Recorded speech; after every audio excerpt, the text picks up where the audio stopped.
क्या वाकई मुस्लिम समुदाय बीजेपी की तरफ जा रहा है क्या? शलभ मणि त्रिपाठी तो यही क्लेम कर रहे हैं और इसीलिए 60 सीटों पर फोकस कर रहे हैं जहां मुस्लिम आबादी बहुत ज्यादा है।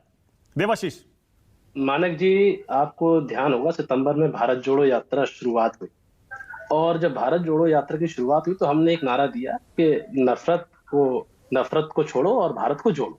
इस नारे के साथ में भारत जोड़ो यात्रा शुरुआत हुई।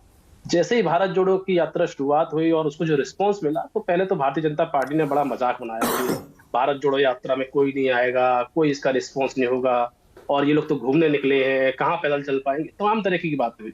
लेकिन जैसे जैसे भारत जोड़ो यात्रा चलेगी उससे पहले सबसे पहले तो हमने आरएसएस में परिवर्तन देखा। आरएसएस के जो मुखिया हैं, पहली बार मोहन भागवत जी मस्जिदों में जा रहे हैं, माथा टेक रहे हैं, टोपी लगा रहे हैं, ये सब हमने देखा। और जब यात्रा समाप्ति पे की ओर जब बढ़ रही है और जो मैसेज दे दिया है उसके बाद मोदी जी तक ने बोल दिया कि भैया मुसलमानों पे भी सॉफ्ट रहिए, पसमंदाओं पे फोकस कीजिए, बोहरा पे फोकस कीजिए। सूचना गलत है। नहीं, आप सुनिए सर, नहीं मुझे खत्म, आपने बहुत बोल लिया, मैंने आपकी जानकारी गलत है, मुझे अपनी बात पूरी रखनी, फिर आप बोल रखिए। तो निश्चित तौर पर मोदी जी ने जिस तरीके का संदेश दिया है और हमारे मध्य प्रदेश के गृह मंत्री हैं जो कि गृह मंत्रालय छोड़कर बार बार फिल्म क्रिटिक बन जाते हैं और फिल्मों पर नजर रखने लग जाती है, उनको भी बड़ी समझाइश दी, अपनी पार्टी के लोगों को समझाइश दी। तो ये किसका असर है कि भारतीय जनता पार्टी के अंदर नैरेटिव तैयार क्यों हुआ?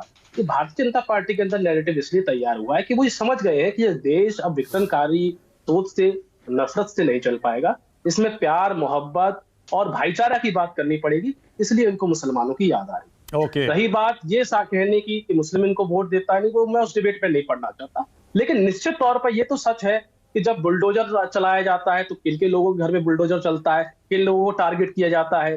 जब योजनाओं की बात आती है तो योजनाओं में अगर आप आइडेंटिफिकेशन करने लग जाएंगे, अगर योजनाओं में भी आप भेदभाव करने लग जाएंगे, कोई सरकार भेदभाव नहीं करी 75 साल के शासनकाल में, ऐसी कौन सी सरकार है? जब कोई सरकार चुनी जाती है तो वो उन लोगों की सरकार होती है जिन्होंने वोट भी दिया, उन लोगों की सरकार भी होती है जिन्होंने वोट भी नहीं दिया। अगर मोदी जी को 35% लोगों ने, भारतीयों ने वोट दिया तो इसका मतलब ये नहीं कि बाकी के 65% लोगों के मोदी जी प्रधानमंत्री नहीं है, उनके भी प्रधानमंत्री हैं। सरकार केवल हिंदू की सरकार नहीं, सरकार मुसलमानों की भी है, ईसाइयों की भी है, सिख की भी है। लेकिन आप बताइए, बार बार धर्मांतरण के मुद्दे आ जाते हैं, आजकल तो क्रिश्चियन मिशनरी के भी मुद्दे आ गए हैं। जब आप इस तरह का माहौल आपके लोग बनाते हैं और आपकी पार्टी के लोगों को खुली छूट दे दी जाती है, पीएम बोल देते हैं कि मैं साध्वी प्रज्ञा को दिल से माफ नहीं कर पाऊंगा। अरे भाई, कार्रवाई लेकिन आज तक नहीं करी।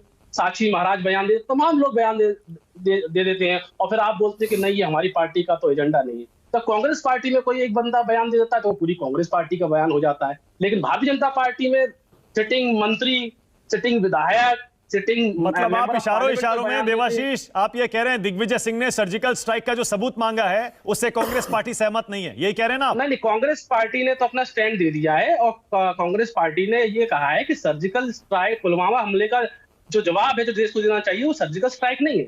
पुलवामा हमले में जो घटनाएं हुई हैं, जो तथ्य है, वो आज तक के सामने क्यों नहीं आए, ये सवाल पूछा गया। कांग्रेस पार्टी का उस मामले पर स्टैंड पूरी तरीके से क्लियर है। नहीं, मैं समझा नहीं, क्या स्टैंड क्लियर है, मुझे समझ में नहीं आया, थोड़ा समझाइए विस्तार से। सर्जिकल स्ट्राइक सही थी या नहीं थी, उसमें कुछ हुआ था या पेड़ गिरा के आए थे? नहीं, ये सवाल हम लोगों ने नहीं पूछा। हम लोगों ने ये कहा है कि पुलवामा हमले में 350 किलो आरडीएक्स कहां से आया, डीएसपी देवेंद्र सिंह कहां है, उनको क्यों छोड़ दिया गया? अब सेना के पीछे छुप के या सर्जिकल स्ट्राइक गिनाकर आप पुलवामा हमले में जो घटनाएं घटी उससे आप पीछा नहीं छुड़ा सकते। नहीं, लेकिन